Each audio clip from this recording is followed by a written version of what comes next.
Welcome back to another episode. I hope you've had an excellent week.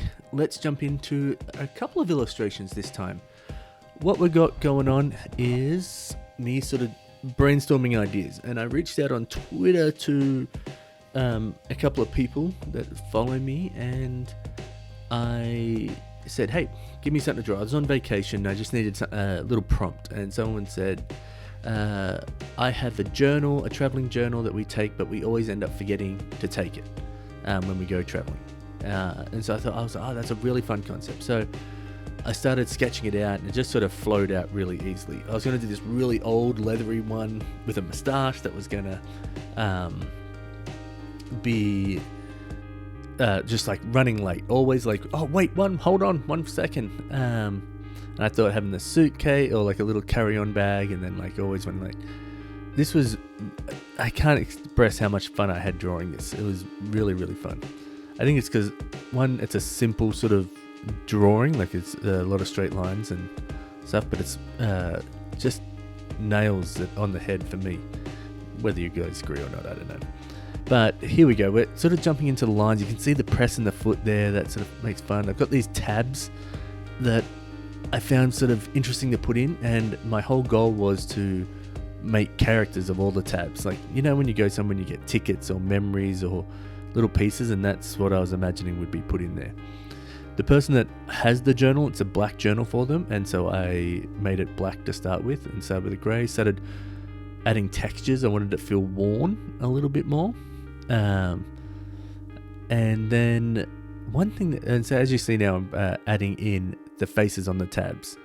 And this, I love doing this stuff. So the other part that I really enjoyed is creating the stickers on here. Like just random stickers that you would get, like in these like traveling places. You know, you get the stickers at places that would be like, oh, this is the UFO little stand. This is like, we have the Kraken here, and here's the mountains. I was just like, oh, that's really fun. Anyway, so then highlighting it, sort of trying to figure out how the book would be lit, where it'd be lit from, is kind of interesting, trying to figure out. As you can see, it's little highlights, and also I'm adding in like the page lines as well, just to like make it feel like it's very full and sort of tattered a little bit. One thing I did notice with this is that I had to work with the highlights more than the lowlights. That made it sort of come to life, because at a certain point I was like, oh man, this is feeling really flat, like what's going on. But yeah, as it sort of comes to it, we're already here. Here's the other colors that I sort of popped it in. I thought it'd be really fun. Just did some drop it in. So here's a question I have on my new podcast. It's out or coming out or is out when this launches. The first question is pineapple or pizza. And I thought it would be a little bit more divisive as a question. But every person I've answered so far loves pineapple on pizza. And so I did this drawing ages ago for like a Redbubble site or something, and I thought it would be a fun thing to do. But the pineapple on pizza, this is the drawing for it. And I thought it'd be fun, like they're holding hands, like they're match made in heaven type thing. So yeah, it's kind of fun. Looking at each other lovingly. Drawing a pineapple was kind of fun. I was kind of trying to figure out how the spikes go. I think the eyes messed with me a bit on this, because I was trying to get them to be like big, bulge and loving. I love drawings like this, like, because they work as a line drawing, but also once you add color, it brings a whole nother life to it. So all basic sort of colors. The little hatch of the cross like squares make the pineapple feel like a pineapple, and then the sloppy sort of cheese and sort of makes it, adding a bit of shadow, a little bit of the crusty stuff on the pizza and the crust. And like, comment below if you eat the crust as well. I feel like that's divisive as well. Bones or no bones, I guess. Do you leave a graveyard of pizza? Anyway, so adding more low lights, making it sort of like the cheesy pizza real cheesy, and now, like when you're adding the highlights, I sort of like to feel like what the texture and the piece is. So I like you'll see some stuff I do like feel like add more highlights and it's really shiny, and then some that's really not. Anyway, pickleball. As if anyone's been listening to this stuff and for me dribbling on, I love pickleball. Played it today. I played terribly today, but I played it today. I would go play it right now again if I could. But I love it. Anyway, so this is one of the first drawings I did of pickleball.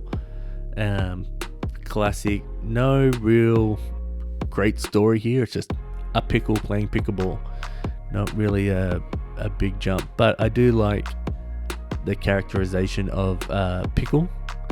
Probably inspired by Pickle Rick or something like that. Then we have the ball getting hit and sort of like what's the relationship between the ball and the paddle. Like, do they love each other, hate each other, are they scared of each other? And so that's what I was playing on. A big common saying in pickleball is like dink. I think I wrote dink on the hat at some point.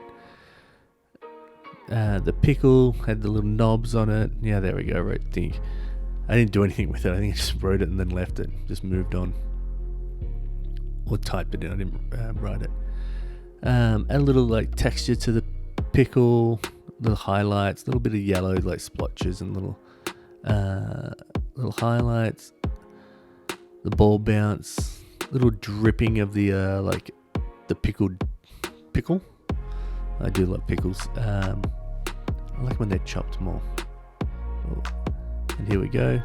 And see you later, pickle. Gluten-free double stuffed Oreos. A couple of months ago I found these and fell in love. The double stuffed gluten-free Oreos, I can eat them. I don't need to get headaches or anything like that. So I was like, let me draw on top of this. So I took a picture, I like set it up on my kitchen counter and then started drawing characters on it, and I thought it was pretty fun. Oreo, if you want to sponsor me, I'll eat the bucket out of gluten-free Oreos for you. This is not like, there's just sort of fun, like I was trying to figure out ways to make it like more like a fun characters and what they're doing between. Would have been fun if I chewed one up or had a more half-bitten one, now I think about it. But anyway, this is still fun. Maybe another time I'll do another Oreo one, set up a little scene. But as you can see, I do a rough layer, then I clean up a layer, and then I even make adjustments for as I'm doing that in this layer. And then sometimes if I think that layer's fine, I'll turn it into the color I need. Like black or red, black or white, or whatever I need. Put the people in the back. I think I had to like blur them out to like play along with how the focus is in blur back there. I added the milk a bit more in front, like as if he's like trying to get into the picture and be fun. So like now I think about it, it's kind of like just mates hanging out, like, you know, you take a photo and everyone tries to do something fun. A little bit of milk droplets, and then that's the end. Well, I hope you guys enjoyed that. I hope I didn't babble on too much, and cheers, mate. Please subscribe. Enjoy your day.